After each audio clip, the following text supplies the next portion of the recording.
আমি কি কোনো দলের কথা বলেছি? আমি শুরু থেকে নিয়ে অবমাননা করেছি। আমার প্রত্যেকটা বিএনপি মানুষ আমাকে ভালোবাসে। ক্ষমা চাওয়া লাগবে, ক্ষমা চাওয়া লাগবে, ক্ষমা চাওয়া লাগবে। এখানে ক্ষমা চাবে, আমি সামলাইতে পারবো না। এই যুবকের বাধা মানতে রাখি না। এটা 5 আগস্ট আগে বাংলাদেশ নয়। যদি কথা বলে পিছন চাপ রাখতে থাকবে না। ক্ষমা চাইতে হবে। আমি ওই পুরো ক্ষমা চাইতে আপনি কি আওয়ামী লীগ করেন?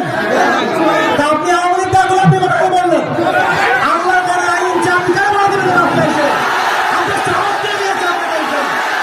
আপনি যুবকদের কে, আপনি যুবকদেরকে আশ্চর্য কথা বগুড়ার মাঝে এইটা একটা উল্টো বললে বাবার নাম ভুলে দিব আমরা একেবারে।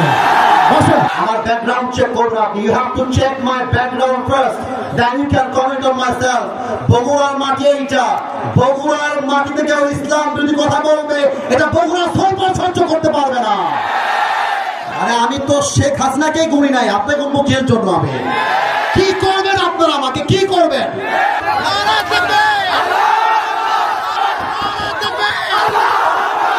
আজ থেকে কেউ যদি বাধা দেয়, তোমরা আমার বাংলার যুবক ভাইরা ওদের বাবার নাম ভুলা দিবে। যেখানে যেই নেতা বাধা দিবে জুতা পিড়ালে নামাই দেওয়া হবে। আমি কি কোনো দলের নাম বলেছিলাম? কাউকে গালি দিয়েছিলাম? দাঁড়ান দাঁড়ান দাঁড়ান, আমার ভূমিকার কথা শুরু হয়েছিল 3.5 হাত মাটির কবর দিয়ে। যুবক ভাড়া বলো, আমি এতগুলো আয়াত করলাম। আচ্ছা উনি, আচ্ছা তোমরা থামো থামো থামো থামেন থামেন থামেন। প্রিয় ভাইয়েরা, আমরা কোনো মারামারি চাই না। আল্লাহর কোরআন দিয়ে আইন চলবে, এটা কোনো রাজনৈতিক কথা হইতে পারে? এটা মুসলমানদের কই যাবে?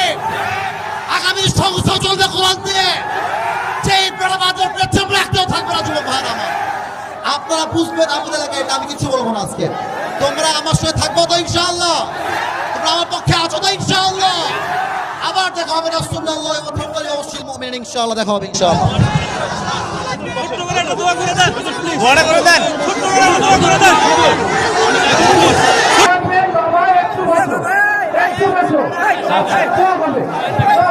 আমি বলি ক্ষমা চাওয়া লাগবে, ক্ষমা চাওয়া লাগবে, ক্ষমা চাওয়া লাগবে। এখানে ক্ষমা চাবে, আমি সামলাইতে পারবো না।